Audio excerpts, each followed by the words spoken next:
ශ්‍රී ලංකාව තුළ මෙතෙක් බිහි වූ විශාලතම ආයෝජන ව්‍යාපෘතිය මෙන්ම දකුණු ආසියාවේ පළමු ඒකාබද්ධ හොටෙල් සංකීර්ණය හඳුන්වන නම කුමක්ද? සිටි ඔෆ් ඩ්‍රීම්ස් ව්‍යාපෘතිය. එය ඉදිකර ඇත්තේ කුමන නගරයේද? කොළඹ නගරයේ. මෑත කාලයේ ශ්‍රී ලංකාවට හඳුන්වා දුන් ස්ටාර්ලින්ක් සැටලයිට් අන්තර්ජාල සැපයුමේ හිමිකරු කවුද? Elon Musk. ශ්‍රී ලංකාවේ 49 වන අගවිනිසුරුවරයා කවුද? ප්‍රීති පද්මන් සූරසේන මහතා. 2024 ජනාධිපතිවරණයේදී ජනාධිපති ලෙස තේරිපත් වූ අපේක්ෂකයා කවුද? අනුර කුමාර දිසානායක මහතා. ඔහු ශ්‍රී ලංකාවේ කීවෙනි ජනාධිපතිද?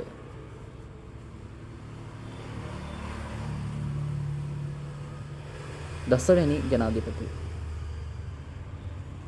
ඔහුගේ පාලනය යටතේ පත් වූ අග්‍රාමාත්‍යවරයා කවුද? හරිනි අමරසූරිය මෙනවිය. ශ්‍රී ලංකා පාර්ලිමේන්තුවේ 23 වන කතානායකවරයා කවුද?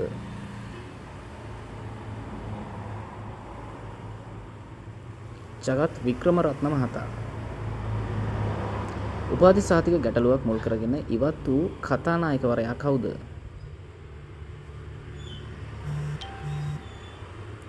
අශෝක රන්වල මහතා.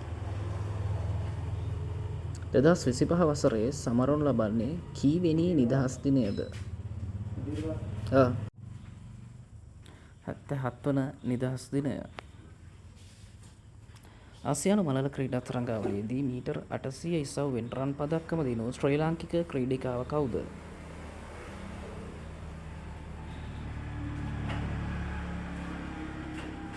තරුෂී කරුණාරත්න. නව ආණ්ඩුවේ ප්‍රතිපත්ති ප්‍රකාශනය හඳුන්වන තේමාව කුමක්ද? පොහොසත් රටක් ලස්සන ජීවිතයක්. 2025 ආසියානු කුසලාන ක්‍රිකට් තරඟාවලිය පැවැත් වූ රට කුමක්ද? එක්සත් අරාබි එමිරාජ්‍යය. එහිදී ජයග්‍රාහී කුසලානය ප්‍රතික්ෂේප කළ කණ්ඩායම කුමක්ද? ඉන්දියාව. එහිදී ශ්‍රී ලංකා කණ්ඩායම මෙහෙය වූ නායකයා කවුද?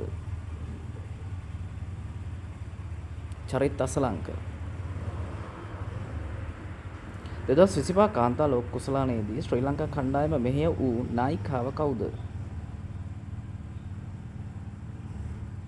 චමරි අතපත්තු. 2025 කාන්තා ලෝක කුසලානය සඳහා සත්කාරකත්වයේ දැරූ රටවල් මොනවාද? ඉන්දියාව හා ශ්‍රී ලංකාව.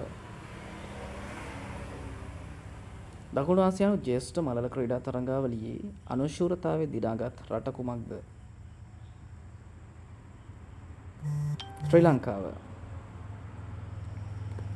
මෙහිදී ශ්‍රී ලංකාව දිනාගත් රන් පදක්කම් ගණන කීයද? 16යි. නව පාප් වහන්සේගේ නම කුමක්ද? 14 වන ලියෝ හෙවත් රොබර්ට් ප්‍රෙවෝස්ට්.